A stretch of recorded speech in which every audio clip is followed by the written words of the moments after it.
இன்றைக்கு சட்டப்பேரவையிலே பேசப்பட்ட இந்த தீர்மானம் ஒட்டுமொத்த தமிழக மக்களின் வாழ்வாதாரத்தைக்கும் மிக முக்கியமான ஒரு தீர்மானம்.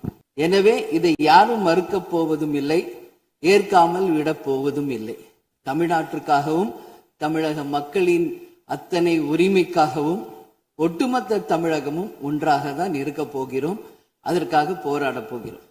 ஆனால் நாம் சற்று இதை பற்றி யோசித்தால், சுதந்திரம் வாங்கின காலத்திலிருந்து இன்றைக்கு வரைக்கும் காவேரி பிரச்சனையும் முல்லை பெரியாறு பிரச்சனையும் தமிழக மீனவர்கள் பிரச்சனையும் தொடர்ந்து பேசிக்கொண்டுதான் இருக்கிறோம்.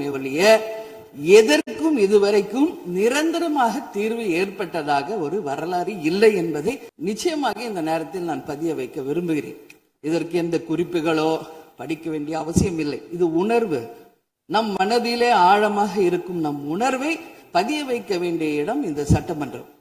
இந்த சட்டமன்றமே தமிழக மக்களுக்கானது. தமிழக மக்களின் வரி பணத்தில் நடத்தப்படுவதுதான் இந்த சட்டமன்ற இந்த கூட்டங்கள் எல்லாம்.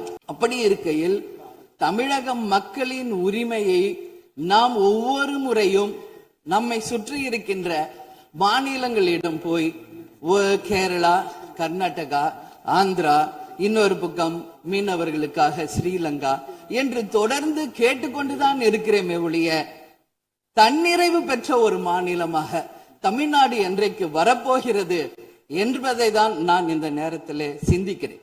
ஏன்னா நம்மை சுற்றி இருக்கின்ற நமது தலைவர்கள் எல்லாருமே இந்த பிரச்சனைக்காக, அம்மையார் புரட்சி தலைவி ஜெயலலிதா அவர்கள் காவேரிக்காக உண்ணாவிரதம் இருந்தாங்க, முதலமைச்சராக இருந்தது. கலைஞர் அவர்கள் இதற்காக பல போராட்டங்கள் நடத்தினார். அண்ணன் ஸ்டாலின் அவர்கள் பல தீர்மானங்களை நிறைவேற்றி இருக்கிறார்கள். அது மட்டும் இல்லை, இதுவரைக்கும் முதல்வராக இருந்த அத்தனை பேருமே இதற்காக நாம பேசி இருக்கிறோம், போராடுகிறோம், சட்ட ரீதியாக நாம் அதற்கான தீர்வுகளை காண்கிறோம். அது மட்டும் இல்லை, காவிரி மேலாண்மை ஆணையம் ஒரு தீர்ப்பு சொல்றாங்க, உச்ச நீதிமன்றம் ஒரு தீர்ப்பு சொல்றாங்க. எதுவும் பேசியும் இதுவரைக்கும் தீர்வு இல்லை.